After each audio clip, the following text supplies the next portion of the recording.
자, 이번 시간에는 12강 학습 목표로서 물건의 일반적 효력과 대표적으로 물건의 일반적 효력과 대표적으로 또 확인해 둘 거 뭘 확인합니까? 약간은 이제 물건 변동의 대원칙인 형식주기 원리와 등기의 공신력, 권리 변동과 관련돼서 약간의 완전히 3번에 대해서는 다 확인할 수 없고요. 그래서 3번에 대해서는 약간의 이제 조금만 우리가 숙제 한번 해보자고요. 자, 물건의 일반적 효력으로서 첫 번째, 물건의 우선적 효력을 이해해야 된다. 그 다음에 두 번째는 물건적 정권을 숙지하고 판례는 사례에 대해서 접목해야 된다. 접목하여 풀어낸다. 세 번째, 물건 변동의 대원칙인 형식주의 원리와 등기의 공신력 문제를 이해해야 된다는 것. 세 가지 목표를 가지고 12강 학습 목표를 들어주시면 될 것 같습니다. 자, 보시죠. 우리가 이제 물건의 어떤 특성으로서 뭐가 있다고 그랬어요. 베타성이라는 게 있었어요. 자, 베타성과 관련돼서 대표적으로 베타성. 그래서 자, 공식 배공일이죠. 그래서 공시의 원칙이라는 게 있고요. 공시의 원칙이라는 게 있고 대표적으로 일물일건주의가 있습니다. 일물일건주의. 대표적으로 이제 공시의 원칙과 관련돼서 베타성과 관련돼서 일물일건주의는 전 시간에 우리가 살펴봤고 공시의 원칙과 관련돼서 부동산과 동산의 차이점은 약간의 공시 방법의 차이는 나타나죠. 부동산은 등기이고 동산은 인도로서 그게 대표적인 공시의 차이가 나타납니다. 자, 절대성과 관련돼서 우리가 살펴볼 거 절대성과 관련돼서 대표적으로 살펴볼 거는 뭡니까? 배공일이죠. 자, 절대성은 우선적 효력이라는 게 있고 우선적 효력, 그 다음에 우선적 효력이 있고 물건적 효력이 있다라는 거예요. 물건적 청구권이라는 게 있어요. 물건적 청구권. 그래서 우선적 효력과 물건적 청구권, 우선적 효력이에요. 그 다음에 물건적 청구권은 절대성이 있어요. 그래서 절대성의 첫 번째 물건의 우선적 효력과 관련돼서 우리가 살펴보도록 하죠. 자, 물건과 채권. 물건은 절대권이고 채권은 상대권이죠. 그럼 물건과 채권이 싸우면 원칙적으로 충돌이 있다. 충돌이 있으면 어디가 우선할 건가? 그래서 원칙은 물건이 채권이 우선한다는 게 원칙입니다. 그러면 대표적으로 A적인 측면으로서 소액 임차인과 조세 채권과 관련돼서 임금 채권과 관련돼서는 채권이 우선할 수도 있다. 그래서 우선적 효력과 관련돼서는 그 측면에서 물건과 채권이 충돌한 경우 첫 번째 A적인 측면 요거에 대해서 꼭 확인해야 돼요. 소액 임차인 조세 채권 임금 채권다. 자, 두 번째 물건 상환의 충돌은 어떻게 될 건가? 먼저 성립된 것이 성립된 것이 우선한다. 등기된 것이 우선한다라는 거죠. 그럼 사례와 관련돼서 A 소유 부동산, 갑 전세권. 전세권은 전세권을 전제로 하죠. 그럼 이게 우선하네요. 월가 1번 저당권 우선하죠. 임차권과 관련돼서 임차권. 등기가 됐다면 우선 채권이 우선할 수도 있다라는 겁니다. 그러면 물건 상환의 충돌은 먼저 성립된 것이 우선한다. 대표적으로 이게 물건의 우선적 효력이 된다라는 거. 그러면 첫 번째 회계에서 베타성과 관련돼서 우선적 효력을 우리가 봤고요. 두 번째는 우리가 이제 물건의 일반적 효력과 관련돼서는 아주 중요함으로써 두 번째 물건적 청구권이라는 게 있어요. 자, 물건적 청구권에 대해서는 우리가 이제 여기를 우리가 보시면 물건적 청구권 아주 중요합니다. 사례 문제로 풀 때도 아주 중요하고요. 자, 의와 관련돼서 우리가 이제 물건적 청구권, 물건이 침해에 당했을 때 반환과 제거와 예방을 청구할 수 있다라는 거. 그러면 물건적 청구권의 종류는 목적물 반환 청구권과 방해 제거 청구권과 방해 예방 청구권이 있죠. 그래서 민법 규정과 관련돼서는 소유권과 점유권에 관한 명문 규정이 있습니다. 제한물권은 준용 규정을 두고 있고요. 그 다음에 유치권에 대해서는 준용 규정이 없어. 그래서 유치권에 대한 물건적 청구권은 인정되지 않습니다. 주의해야 돼요. 특히 유치권은 점유를 요소로 한다는 거예요. 점유. 그러면 점유권에 대한 물건적 청구권은 행사할 수 있지만 유치권, 본권에 대해서 본권에 대해서는 행사할 수 없다라는 거야. 우리 이제 물건의 종류는 점유권과 뭐가 있었어요? 본권. 점유권은 지배할 수 있는 권리가 아니라 지배하는 것. 그러면 우리 본권은 지배할 수 있는 권리가 있는 거죠. 유치권에 대해서 준용 규정이 없으며 유치권에 대한 물건적 청구권은 인정되지 않는다. 그래서 첫 번째 주의사항을 잘 들어놓으셔야 돼요. 두 번째 주의.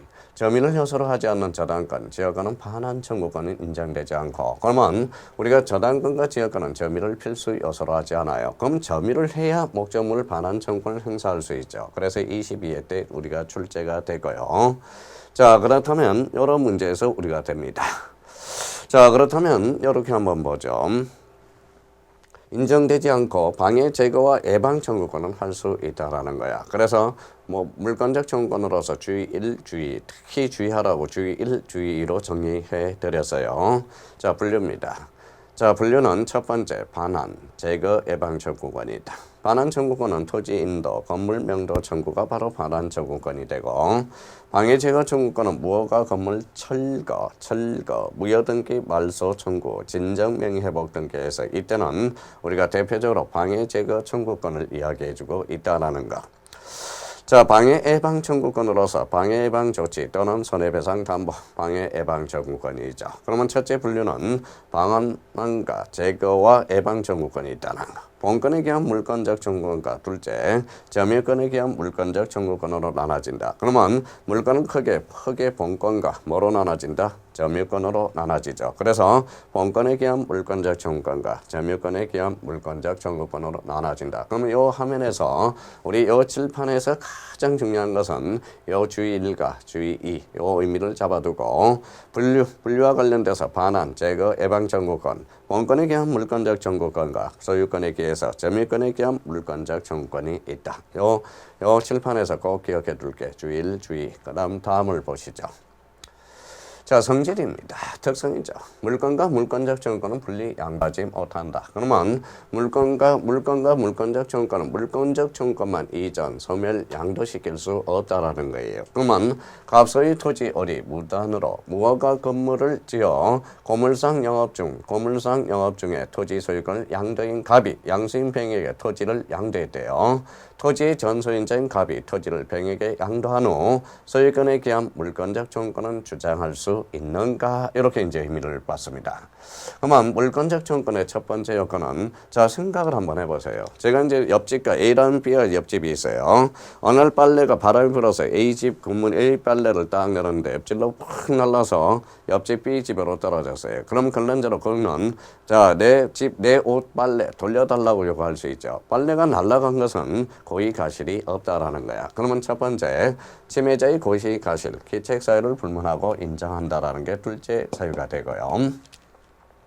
자, 대표적으로 이제 우면산 산천대 건물 붕괴 사건, 대표적인 사례가 이런 사례로 나올 수도 있어요. 대표적인 사례는 이겁니다. 그러면 첫 번째 성질에서 물건과 물권적 청구권은 분리하여 양도하지 못한다. 둘째는 침해자의 고의 가실을 불문하고 인정한다라는 거. 이 의미를 다시 한번 잡아두시면 됩니다.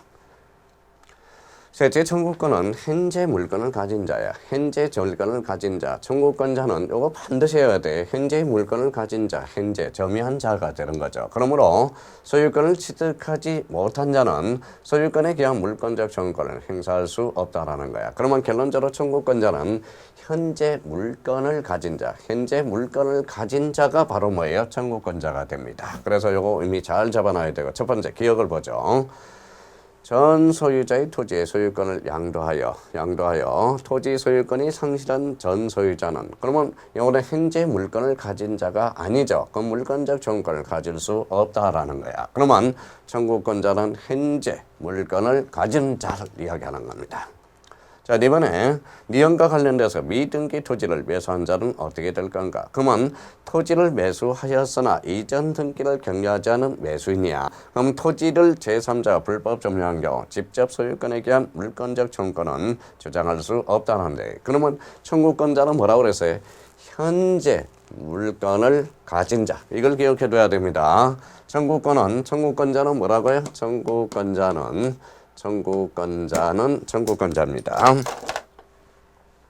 청구권자는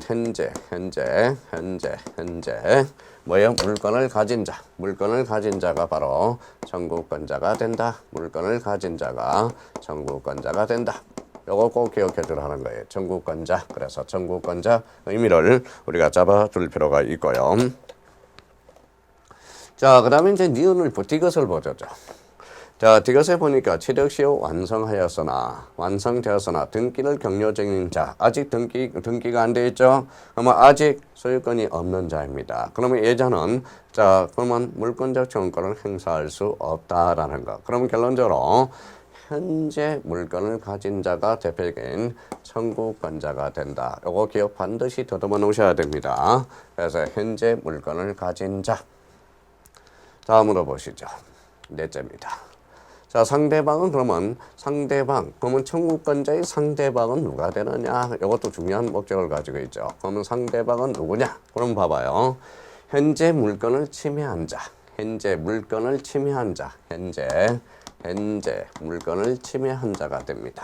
사례 문제를 잘 배양을 해야 되니까 현재 물건을 침해한 자가 바로 누구냐? 바로 정당한 권한이 없을 것.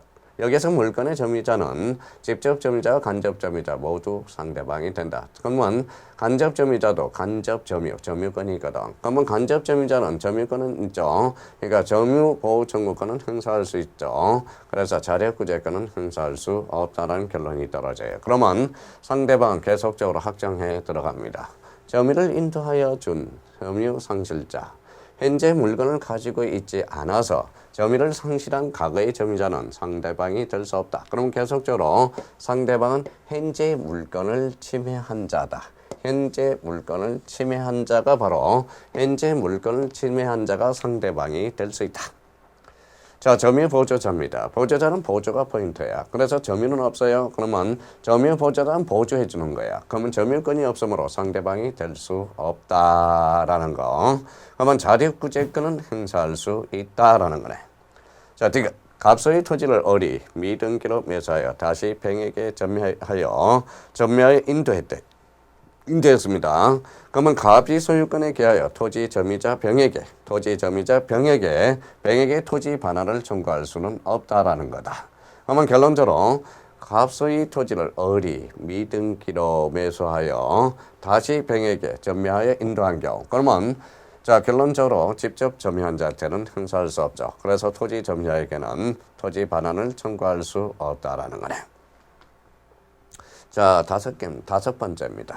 물권적 청구권은 손해배상 청구권이 포함되어 있다고 보면, 자, 손해배상은 고의가실을 요건으로 해. 요거는 고의가실을 요건으로 하지 않습니다. 그러면 다음번에 한번 보죠. 자, 그렇다면 이제 물권적 청구권과 관련돼서 우리가 이런 측면에서 우리가 봤으니까 다시 한번 기본 정립을 우리가 한번 해보죠. 대표적인 사례를 생각하면서 우리가 접근을 한번 해봅시다.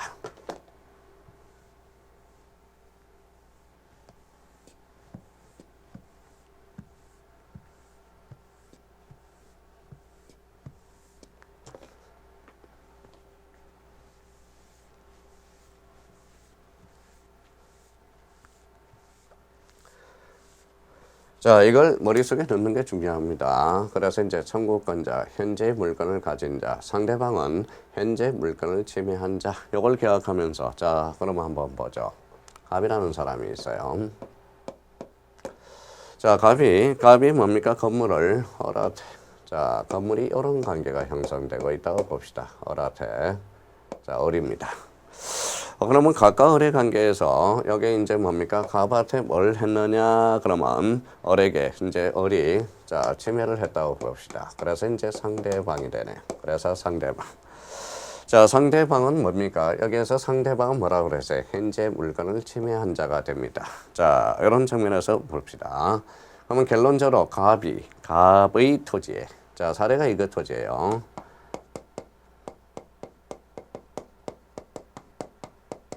갑의 토지에 무단으로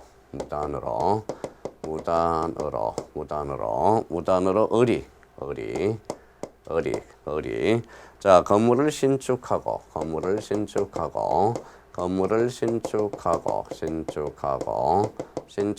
점유하고 있는 경우. 자, 점유하고 있는 경우에 대해서. 자, 자, 그러면 갑의 토지에 무단으로 을이 건물을 신축하고 점유하고 있는 경우, 그러면 갑의 토지에 을이 무단으로 점유하고 있다라는 거예요. 건물을 신축해서. 근데 갑이 뭐예요? 저 토지를 뭐예요? 매매했다고 생각해 봅시다. 누구한테 매매했다고 생각해요? A라는 사람한테 매매했다고 생각해 보자고요. 자, 그러면 이제 을이 그 기하로 해서 이 을 건물을 누구한테 양도했다고 생각합니까? 자, 병한테 양도했다고 생각해 봐요. 병한테 양도했다고 생각 한번 하면서 이런 측면에서 우리가 확인해 보자고요. 그러면 갑이 이 토지를 매매했다. A한테 소유권을 줬다라는 거네. 그러면 이런 관계에서 우리 물권적 청구권의 어떤 실제 사례 문제를 병행해서 접목을 한번 시켜보자는 겁니다. 자, 첫 번째. 자, 그러면 갑의 토지에 무단으로 을이 건물을 신축하고 점유하고 있었다. 근데 을이 요때 만약 병한테 양도했을 때 하고 갑이 뭐다 A한테 요 토지를 매매해서 소유권을 넘겨줬을 때 이런 사례 문제를 자꾸 생각해 둘 필요가 있다라는 겁니다. 이런 측면에서 우리가 기억해 두시면 되고요. 자, 그러면 여기에서 이제 우리가 물권적 청구권의 성질을 우리가 한 번씩 따져보자고요. 자, 물권적 청구권의 성질은 어떻게 되는가? 자, 첫 번째 물건이야. 자, 물건하고 물권적 청구권은 어떠냐? 한 배 탄 거예요. 물권적 청구권하고는 한 배 탄 거다. 그래서 운명을 같이 한다. 그래서 운명을 같이 한다 생각하면 돼요. 그러면 물권적 청구권을 물권을 분리해서 물권적 청구권을 분리 양도할 수는 없다라는 거다. 이렇게 생각해 주고, 그 다음에 이제 물청이죠. 물청입니다.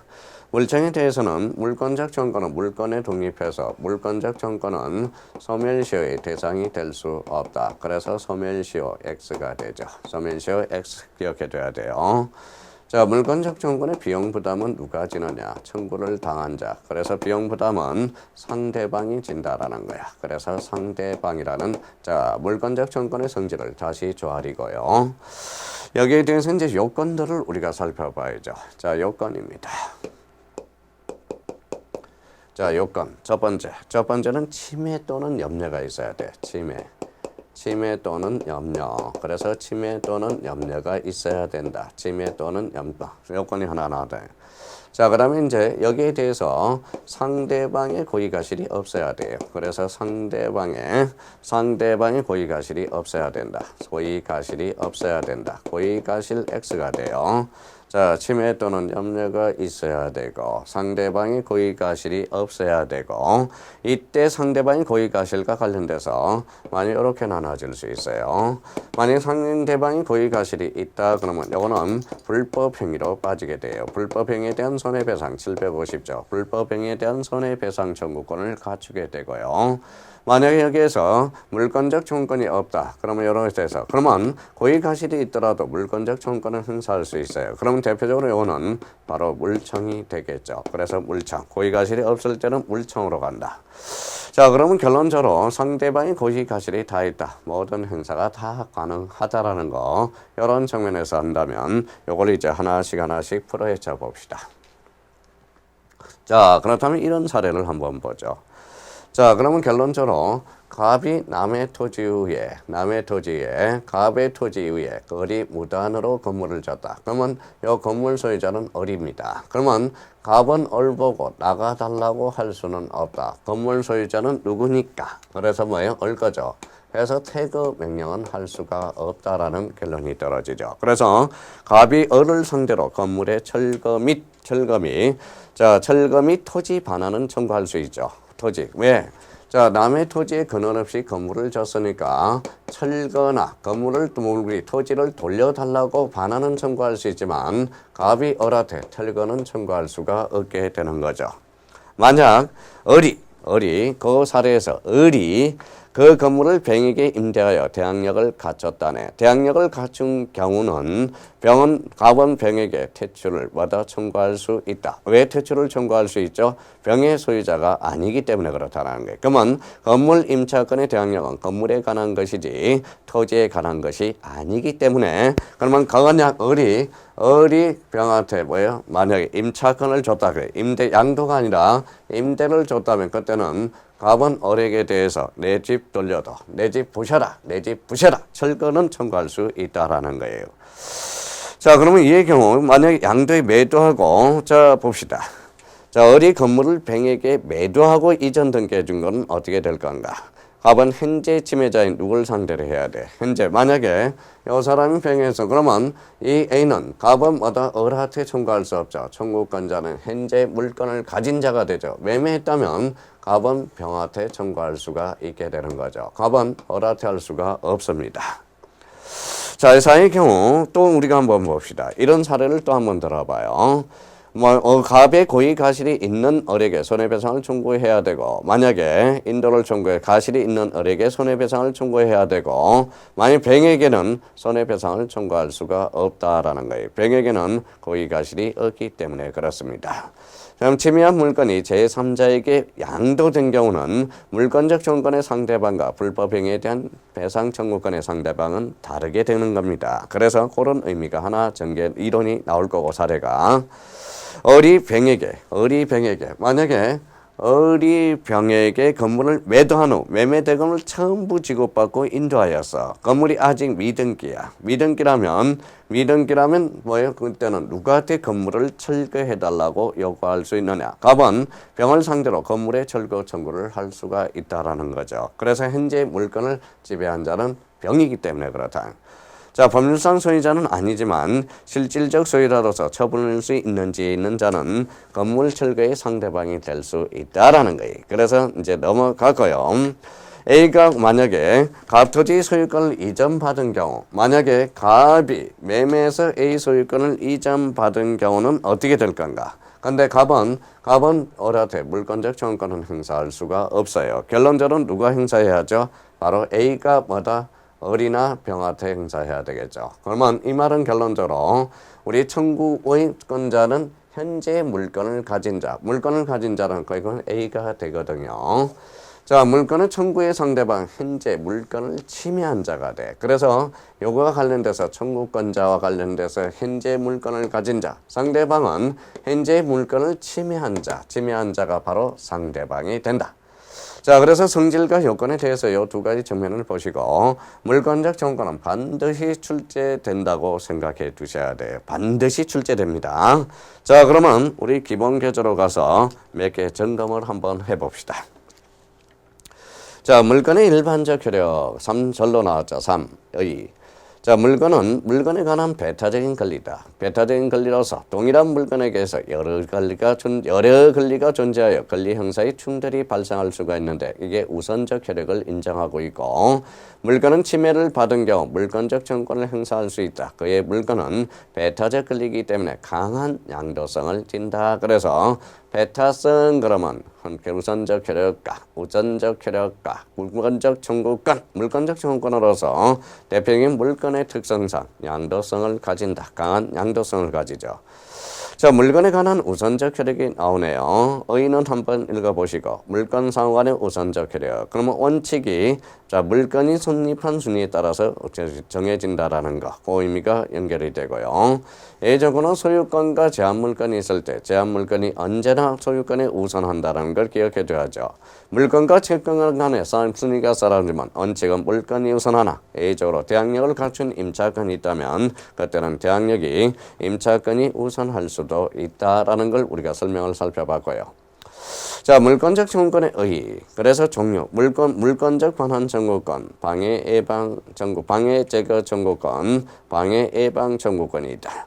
물권적 정권의 성질은 물권과 채권, 물권적 정권은 같은 운명 공동체라고 그랬어요. 그래서 운명 공동체다. 물권하고 물권적 운명을 같이 합니다.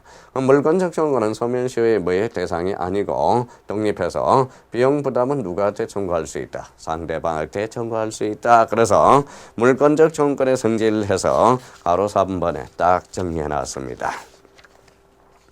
자, 발생 원인으로서 먼저 물건을 보호하기 위해서 법률 규정에서 발생한다라고 나와 있고, 자, 행사 요건은 현재의 물권자, 현재 방해하고 있는 상대방에게 청구하고, 물권적 정권은 물권적 내용의 실현을 객관적으로 침해하거나 침해될 우려가 있으면 인정된다. 이렇게 나와 있습니다. 행사 내용과 관련돼서 상침해 상태에 따라서 반환, 제거, 예방을 청구할 수 있다라는 거고요. 비용 부담의 문제는 누가 진다, 상대방이 진다 이렇게 이야기를 했습니다. 자, 물권적 청구권의 제한 그것도 한번 읽어보시면 되고요. 자, 그러면 물건에 대한 침해가 불법행위도 구성하는 때는 물권적 청구권과 불법행위에 대한 손해배상 청구권이 경합이 인정됩니다. 그래서 대표적으로 물권적 청구권과 손해배상 청구권을 비교를 잘 해놨어요. 그러면 물권적 청구권 고의가실이 요구되지 않는다. 손해배상 청구권은 언제나 방해자의 고의가실이 요건이 되고, 자, 물권적 청구는 현재의 점유에 대한 점유자에 대한 행사죠. 현재 물건을 가진 자에 대해서만 행사할 수 있고, 물건에 대한 직접적인 지배를 방해하는 자에게는 그 방해를 제거 또는 예방이 필요한 행위 청구를 할 수 있고, 원상회복이래. 손해배상 청구권은 침해에 대한 행사입니다. 불법행위에 대한 손해배상 청구권은 손해배상을 청구할 수 있고 공정배상이 원칙이다. 이렇게 이제 의미를 우리가 잡아놓고요. 그럼 결론적으로 우리 우선적 효력과 물권적 청구권은 결론적으로 물건의 양도성이라는 의미를 띠게 된다라는 거. 그렇게 의미를 잡아주시면 돼요. 근데 우리 학습 목표는 약간의 권리 변동과 관련돼서 우선적 효력, 물권적 청구권, 권리 변동에 대해서 우리 잠깐 살펴보고 들어가야 됩니다. 자, 권리 변동에 대해서 우리 물권 변동과 관련돼서 우리가 한번 살펴보도록 하죠. 대표적으로 이제 뭡니까? 우리가 이제 물권 변동과 관련돼서 대표적으로 이런 게 있어요. 자, 물권 변동.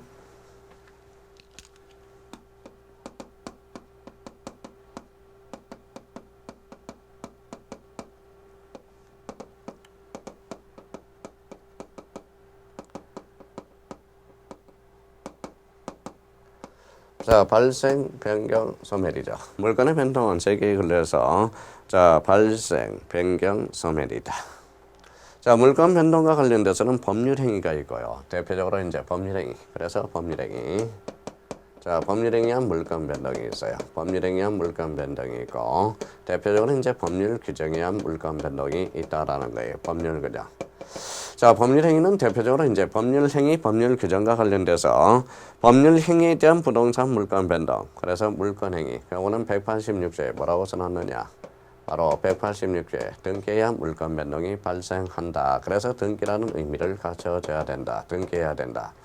자, 법률 규정과 관련돼서는 187조. 그러면 이거는 등기 없이도 물건 변동이 발생하나 단 처벌하려면 등기하라. 이런 논리가 성립이 되어 있어요. 그래서 물건 변동과 관련돼서 대표적으로 186조, 187조. 다음 시간에 우리가 자세히 살펴보겠지만, 그래서 물건 변동 일반에 대해서 이렇게 이제 법률행위와 법률 규정이 있다.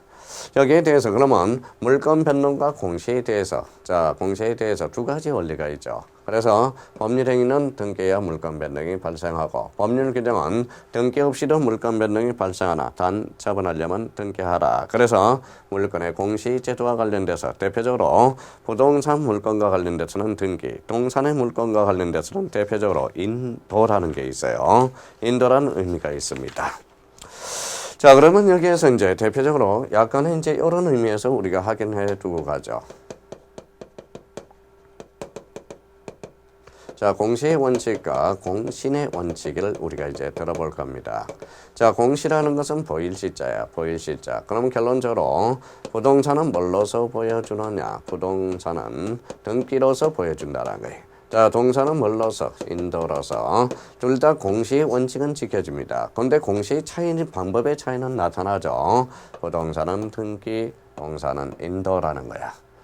자, 공신의 원칙은 신자는 무슨 신자냐? 부동산이죠. 자, 그러면 신자는 믿을 신자로서 부동산에 대해서는 공신의 원칙은 불인정된다라는 거예요. 공신의 원칙은 불인정. 여기에 대해서는 동산에 대해서는 뭐다 인정이 된다고. 거기에 이제 대표적인 우리 선의취득에 대해서 인정이 되죠. 선의취득은 민법 249조와 관련된 문제가 되겠죠. 그래서 동산에 대한 그래서 공시의 원칙과 공신의 원칙 거기에 이제 의미가 쭉 설명이 되어 있습니다. 자, 그 정도 의미를 잡아주시면 될 것 같아요. 그래서 이제 우리가 186조와 187조 1번 이거에 대해서는 우리가 186조와 187조에 대해서는 다음 시간에 우리가 자세히 살펴보도록 하고요. 우리가 첫 시간에 했던 자, 무선적 효력과 물권적 청구권에 대해서 우리가 다시 한번 우리가 이제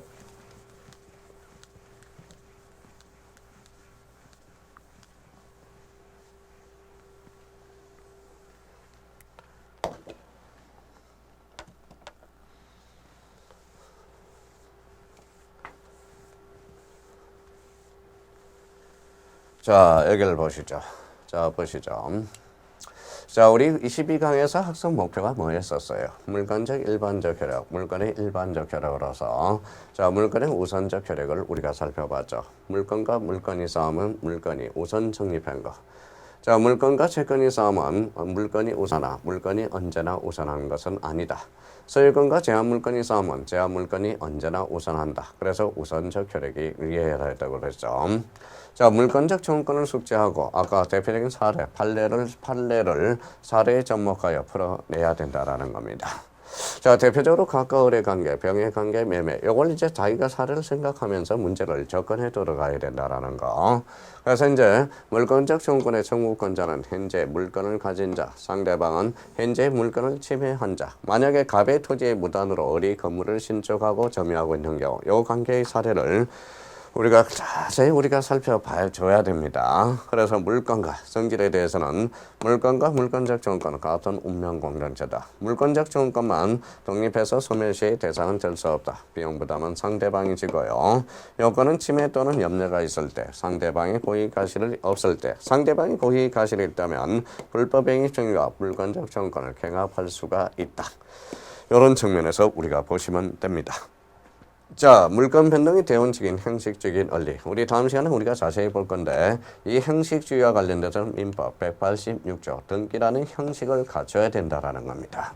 자, 등기의 공신력에 대해서 문제를 이해해야 한다. 공신력은 등기의 공신력에 대해서는 불인정한다. 그래서 요 12강에서 학습 목표 1, 2, 3에 대해서 세 가지 우리가 봤고 요거는 다음 시간에 우리가 자세히 보도록 하겠습니다. 여기서 12강에서 제일 중요한 것은 결론적으로 물건의 우선적 효력과 물권적 청구권 요 두 가지가 언제든지 출제될 가능성이 높다라는 걸 인지하면서 우리가 기본서를 읽어 나가야 될 것 같습니다. 좀 쉬었다 계속 들어가겠습니다.